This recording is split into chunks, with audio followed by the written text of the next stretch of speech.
Magandang hapon, narito po ang latest sa daigdig ng palakasan sa loob ng 5 taon.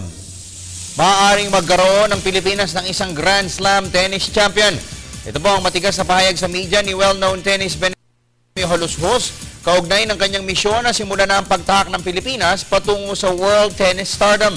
Ipinagmalaki ng dating Zamboanga del Norte Congressman ang puspusan na kanilang ginagawang paghasa sa present crops of Pinoy Smashers sa ilalim ng kanyang Tennis Academy of the Philippines Foundation. Dagdag pa ni Holuswos, mas malalakas at determinado ang kanyang pool of netters ngayon, kaya hindi malayong maabot ang kanyang inaasam na misyong pag-ibayuhin ng tennis sa bansa. Sa nakalipas na Philippine National Games, kinupo ng mga alagad ni Holuswos na sina Maika Tanpoco, PJ Tiero at Mark Reyes ang 3 sa 4 na gintong medalyang ipinamigay. Mula po sa dating 3 million na budget, pinaangat na rin ni Holuswos sa 7 million ang initial fund ng national team.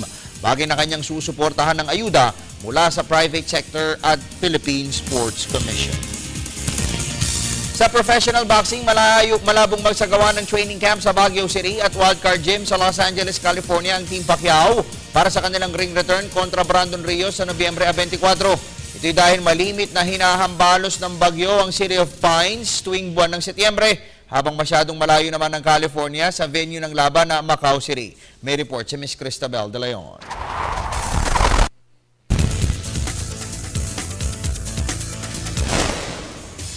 Malaki ang posibilidad na sa Davao at General Santos City mag-conduct ng training camp ang grupo ni Manny Pacquiao para sa comeback fight kontra Brandon Rios sa buwan ng Nobyembre. Ito ang nilahad di umano ni Pacquiao kay nutritionist Nonoy Neri sa kanilang maikling pag-uusap noong isang gabi. Sa Gensan na hindi pa kami nag-i-start, pero plano niya sa Gensan at saka dito sa gym ko sa Davao. Sa Baguio, wala. Wala na yung Baguio, wala na. Nag-scrap na. Wala yung Baguio. Dahil dito, mistulang binakbak na ng Team Pacquiao sa listahan ng Baguio City dahil madalas umanong binabayo ng matinding bagyo ang City of Pines tuwing buwan ng Setyembre. Ang schedule ng pagsisimula ng ensayo ng Pinoy Southpaw. Kasi pag buwan ng bear, ano yan, bagyo, ulan, parang mabawasan yung training doon.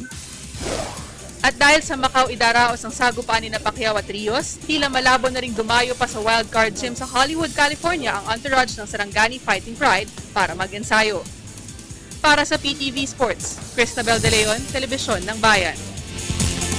Sa basketball, dahil halos abot kamay na niya ang pangarap na magsuot ng national jersey, tila abot tenga rin ngayon ang ngiti ni Raymond Painters big man Bo Belga. Ang 6'6" burly forward ay makailang ulit na pong inalok ng Rain or Shine team owner na si Ginoong Raymond Diuz Aguilas team bago siya tuluyang napabilang sa national poll. Narito ang report ni Ms. Nicole Ramos. Opisyal nang isinama ni National Coach Chot Reyes sa Gilas Pilipinas School si Rain or Shine Elasto Painters enforcer Bo Belga. Ayon kay Reyes, hinugot nila si Belga mula sa tinatawag nilang depth list. Dahil ang 6'6" lat ng di umano ang aangkop sa pwestong babakantahin with injured big man Sonny Tos. Kasi siya yung pumalit kay Sanitos eh. So we're missing another big man, hindi pwede si Sanitos. So Bo Belga gives us that other big guy, but also ang maganda kay Bo, meron siyang outside shooting. He might not be the defender and the post player Sanitos is, but he gives us something naman that Sanitos doesn't, the 3-point shooting for a big man. So, Dahil dito, labis ang katuwaan ni Belga, lalo pat halos matutupad na ang kanyang pangarap na makapagsuot ng national tricolors. Gagawin umano ni Belga ang lahat sa training at sisikapin din niyang disiplinahin ang sarili sa pagkain at pagtulog ng maayos. Kasama sa ano yun eh, kasama sa mayiging, kumbaga, mayiging program yun eh. Didisiplinahin mo yung sarili mo ng kusa. Siyempre, less kailangan kompleto tulog. Disiplina, daming disiplina sa sarili.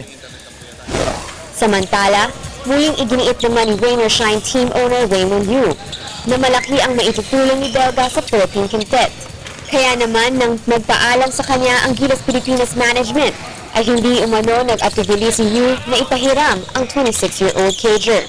My heart is in the right place. Feeling ko si Belga pwede sa national team. Hindi siya score ng marami, pero meron siya mga gagawin na hindi gagawin ng mga iba. Kailangan basketball team gano'n, lalo na sa ganyang klaseng competition. Sa ngayon ay wala pang katiyakan kung makakasama ng Gilas team si Belga sa Lithuanian trip. dahil kasalukuyan pang inaasikaso ang kanyang visa application. Para sa PTV Sports, Nicole Ramos, Telebisyon ng Bayan.